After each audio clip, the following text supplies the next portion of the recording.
Hello everyone, my name is Maggie Smith and I've been reading tarot for the past 15 years. My journey with tarot began in the early 2000s, right after I graduated high school. Like many young adults, I was searching for something that resonated with me on a deeper level. I started by practicing tarot readings on friends and family, initially just out of curiosity, but what began as a casual interest quickly blossomed into a profound passion. I found an undeniable connection to the cards, a kind of clarity and insight that I hadn't experienced before. It was as if the cards were speaking directly to a part of me that had been waiting to be heard. However, there was a significant hurdle for me to overcome. I was raised in a Southern Baptist household, where tarot and anything remotely connected to it was considered evil, something to avoid at all costs. For a long time, I wrestled with this internal conflict, torn between my upbringing and the connection I felt to the cards. It wasn't until I began to delve deeper into the art, history, and surprisingly, the biblical meanings embedded in the cards that my perspectives began to shift. I discovered a world that I hadn't been taught in Sunday school, one where spirituality and symbolism intertwined in ways that complemented rather than contradicted each other.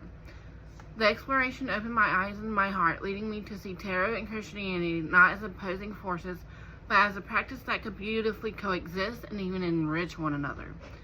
In 2017, I took a significant step in my life when I stepped onto the campus of UNC Wilmington for the first time. I had been told by many that college would change everything that I believed in, that religious beliefs, especially ones as unconventional as mine, would be tested and potentially stripped away. I was told that God and tarot cards didn't belong on a college campus. But as it turns out, those warnings couldn't have been more wrong. From the very first week, God made His presence known to me in ways I hadn't anticipated. It began with simple interactions. Strangers stopping me on campus walk to ask if they could pray for me. Thought, sure, why not? Then I was invited to a church service on campus, and again I thought, sure, why not?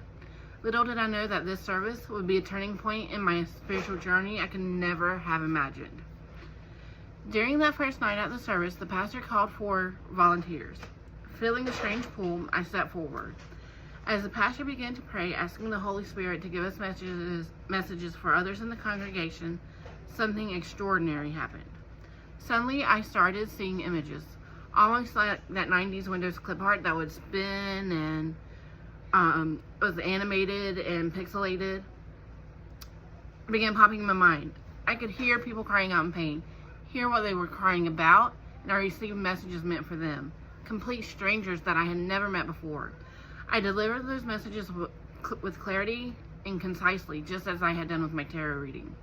This experience was a revelation for me. It was as if God was showing me that my gifts I had been using with tarot were not separate from my faith, but rather an extension of it. It was a profound moment of integration where the lines between my spiritual practices blurred and merged into something more powerful and cohesive than I could ever have comprehended before. Today, this blend of faith and tarot is how I continue to read the cards. I approach each reading not just as a means of divination, but as a way to connect with the divine, to receive and share messages that are rooted in both spiritual guidance, a deep sense of empathy, and an understanding and healing. My journey has taught me that faith can take many forms, and that sometimes the paths we fear might lead us away from God are the very ones that bring us closer to Him. Thank you for joining me on this journey today, and I hope that my story inspires you to explore your own path with an open heart and mind wherever they may lead.